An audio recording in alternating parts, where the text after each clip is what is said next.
Hello viewers, I'm Masud, welcoming you to watch exclusive show with Masud.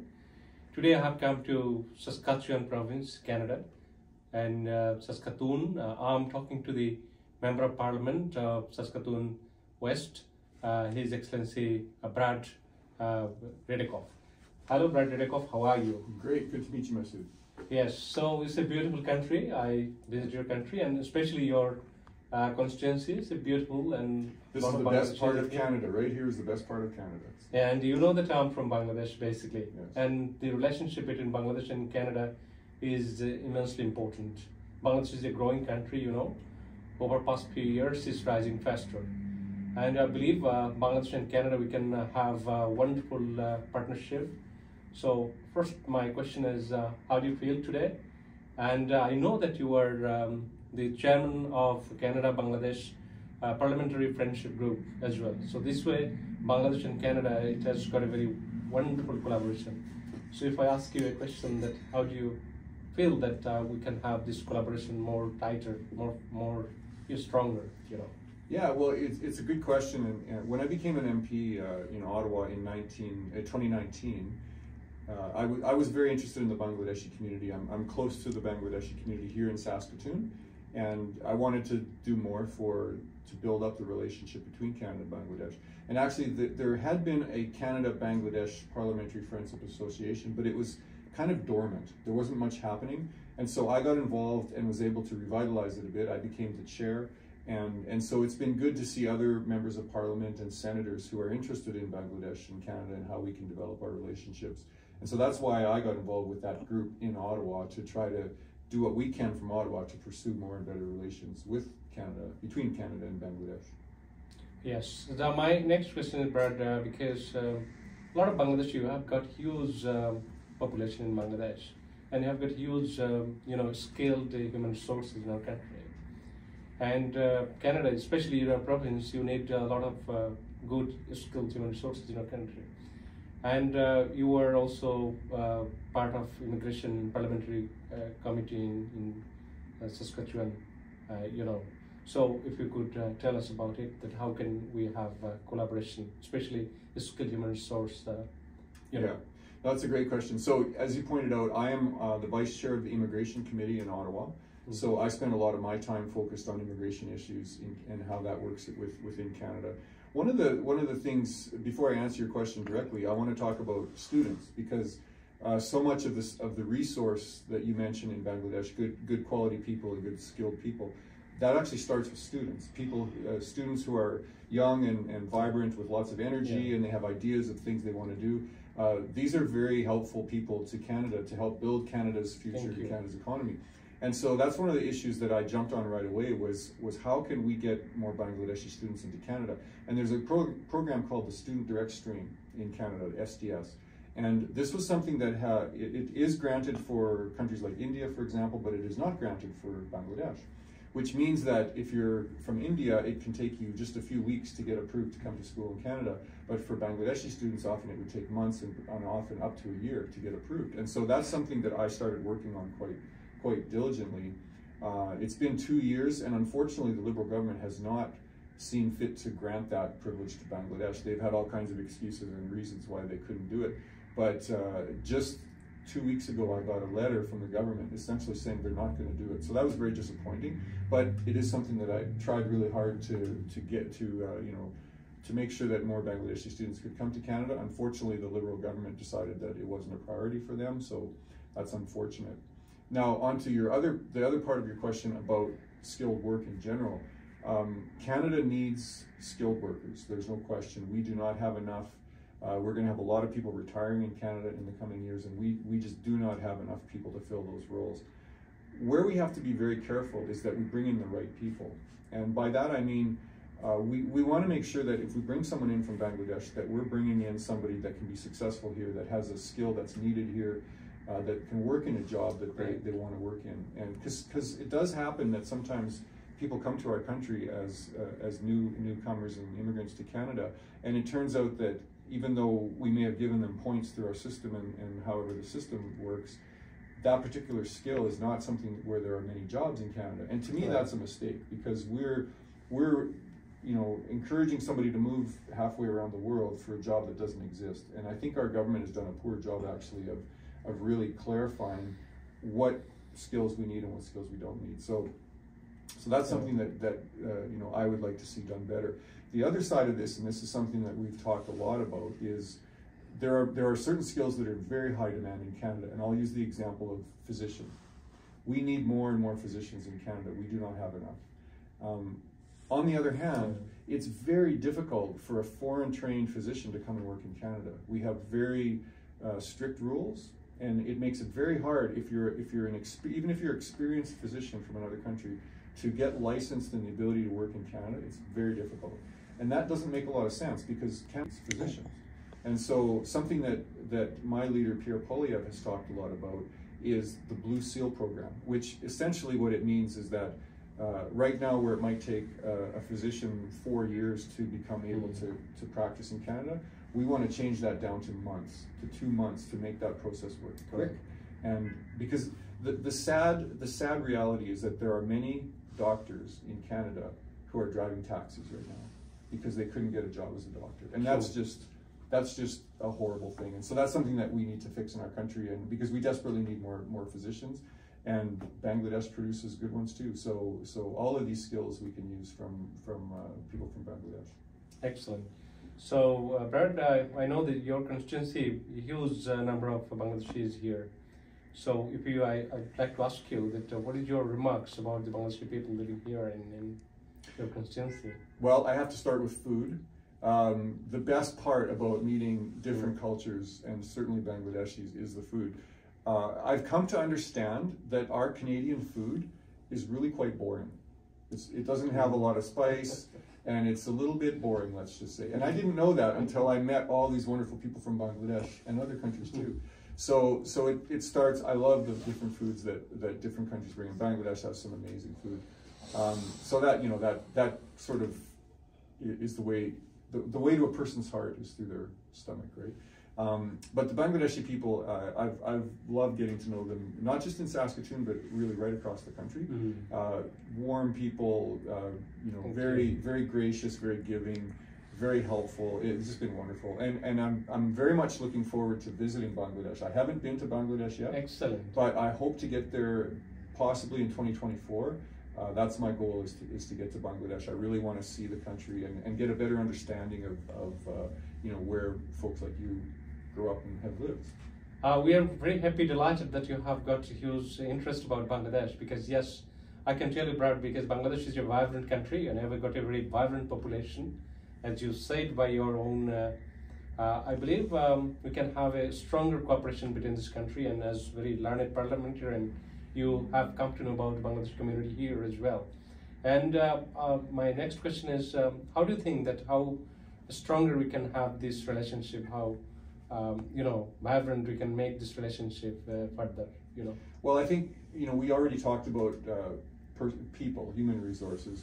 The other obvious place that we can grow our relationship is through trade.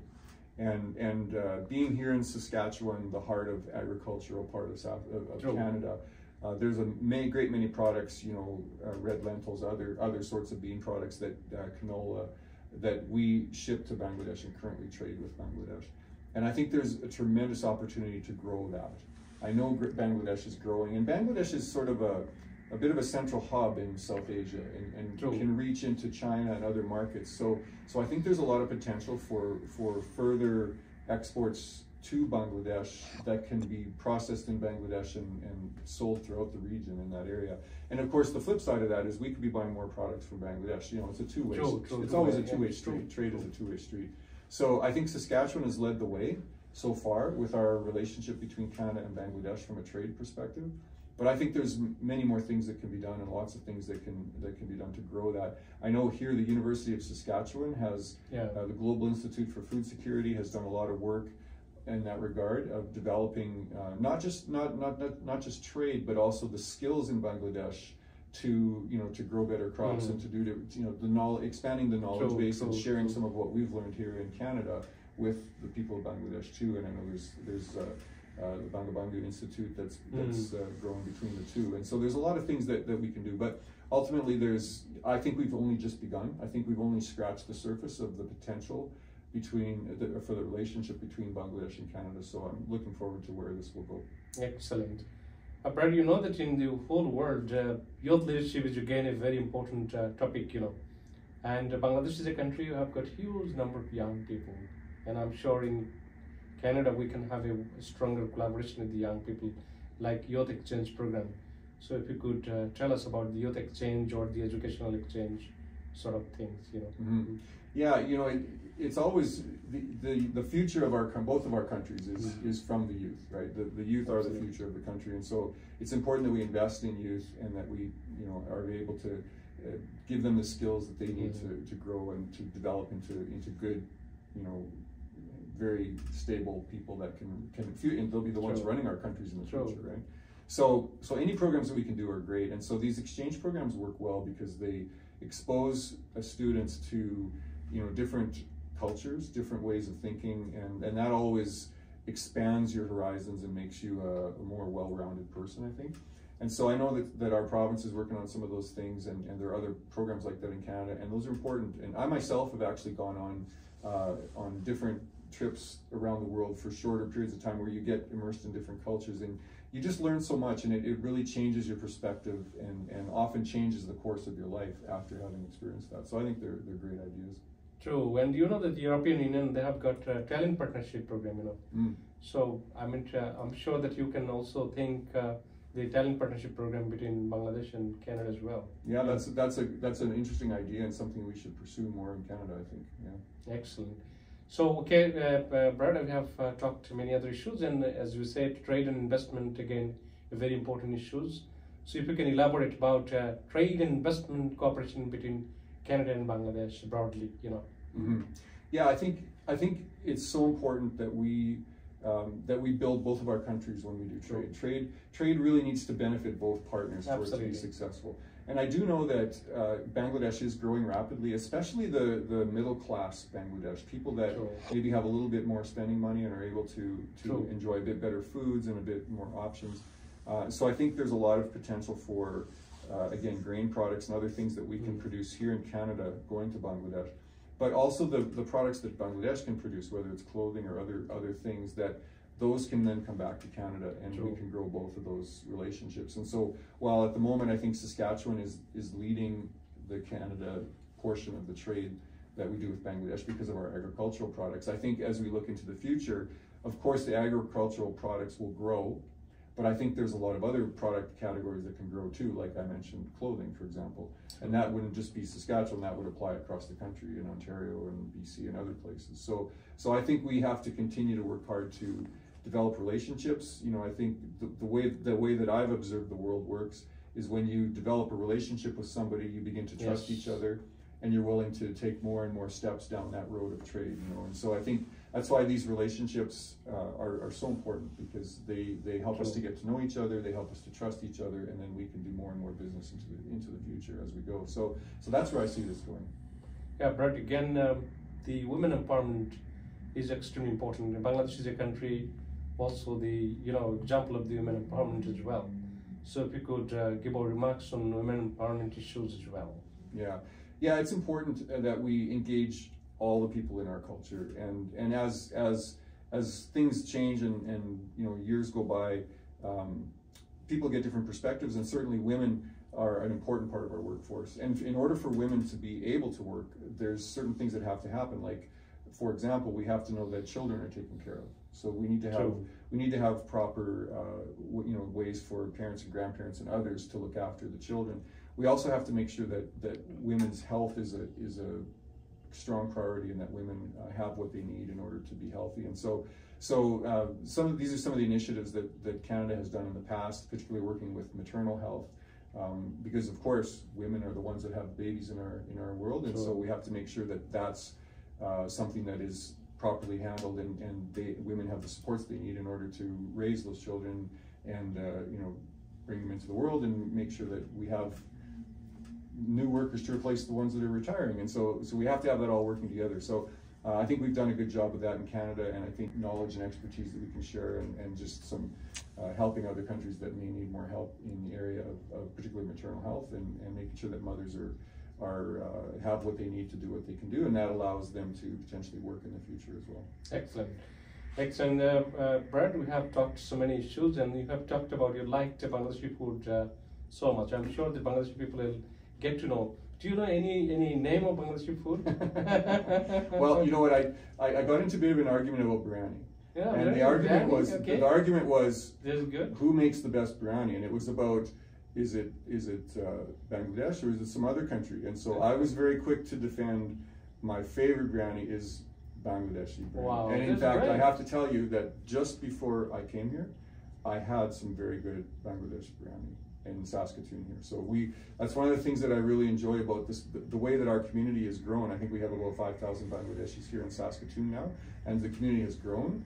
And as the community grows, that brings with it some good things. It brings with it some restaurants. It brings us with it some grocery stores and some other businesses that cater to Bangladeshis. And so for that reason, we have a very good Bangladeshi biryani restaurant in Saskatoon, and it's one of my favorites. Since you're the chairman of Parliamentary group Bangladesh and Canada, so the parliamentary election of Bangladesh is coming soon, 7th January. So if you have got any kind of message for this upcoming election of Bangladesh? Yeah, well, I'm looking forward to the elections that are coming in a little under a month from now. And my message is very simple. I'm hoping to see free, fair, and peaceful elections in Bangladesh, and I look forward to that outcome after the 7th of January, and look forward to the government, whoever it will be, and of course Canada will be happy to work with whoever Bangladeshis choose to be as their leaders. Excellent. So with this humble note, thank you so much. Thank you for joining the show. Thank you. Great Thank to you see so Great much. to talk. Yes, viewers, you have had a very wonderful conversation with Parliament member, Saskatoon West, Brad Redekopp, and he has highlighted about Bangladesh's food, Bangladesh's people, and a lot of good things he has highlighted about Bangladesh. So, dear viewers, I'm sure that we'll come back to you with another distinguished guest. Thank you so much.